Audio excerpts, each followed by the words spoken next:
Hi, I am going to take you to go charity shopping with me. I get a lot of my clothes from charity shops. Actually, everything I'm wearing at the moment is from a charity shop, and I often go, and it's something I really enjoy. But I think it's something that other people sometimes find a bit hard. Like when I go with my friends, they really like the idea of it. They get that it's a super sustainable thing to do, but they don't often find the stuff that they want. So I am going to go to a new charity shop that I haven't been to before, and just like basically show you how I approach it, like when I go in, how I look around, and yeah, kind of let you know my strategy. That sounds really weird because it is just shopping, but it is different, I think, to like normal shopping. So yeah, I thought I'd show you what I get, what I find, and take you along with me. My first tip, just thinking about it on the way there, is if you're hungry, if you're tired, if you're in a rush, don't go. You have to have the right mindset, you have to have some time, it takes a bit of patience, and it's just not enjoyable if you are in any of those things. I'm on my way to a charity shop in Waterloo in central London, but my preference usually, or if I have the choice, is to just go to any rural one.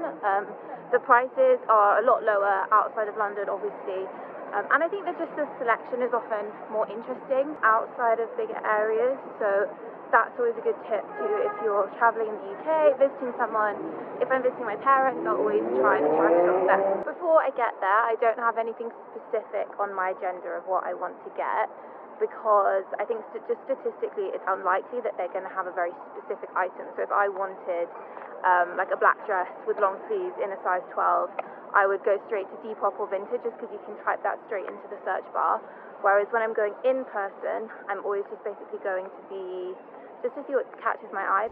So here we are, and first thing I do want to go in is just like have a look around at all the different rails to see which were going to be the ones that I'm interested in. So first is this trouser and skirt rail, and I will move to the side anything that's going to be too small for me. Luckily, this shop sorts things by size, so I can literally move anything less than like 12 and only go up from there. So first of all, I like the look of this skirt. So anything that I like, when I scroll past it, I will lift it out and have a look at it in the light.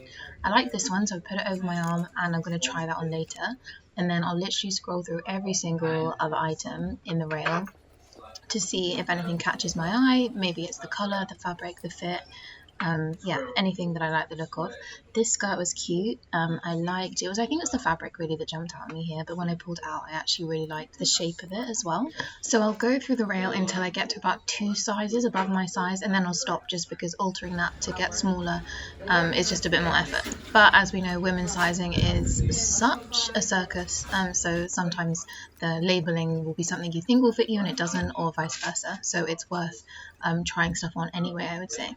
This top jumped out at me because of the fabric. I just think it's really nice colours, but I couldn't quite think of what I would do to it if I was to upcycle or adapt it, so I didn't try that one on. Finally, I got to the dresses, but nothing here was super exciting to me.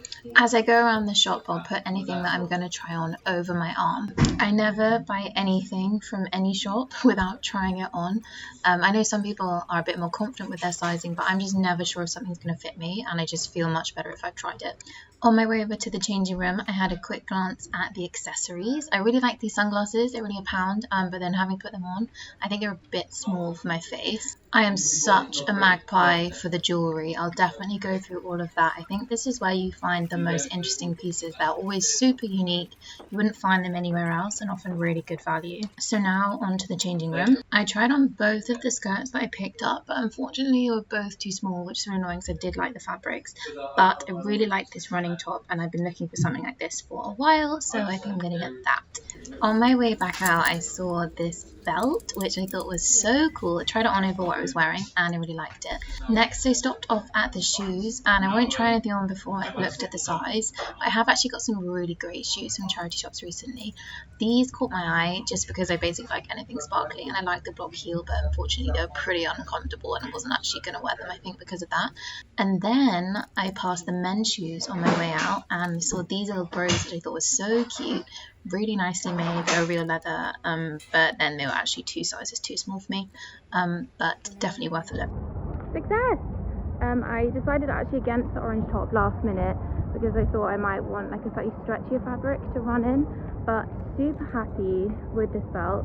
I don't have anything like it. I wasn't really expecting to get that, but it just caught my eye and I'm really happy with it. It was £12 and I think £12 well spent. I was in there for about 25 minutes in the end in total, and I feel like I went through everything. That included a bit of umming and ahhing, trying everything on. So yeah, super happy. And this is how I styled the belt literally over the outfit I was wearing. I really like the colour of the gemstones and I think it really just makes this outfit pop.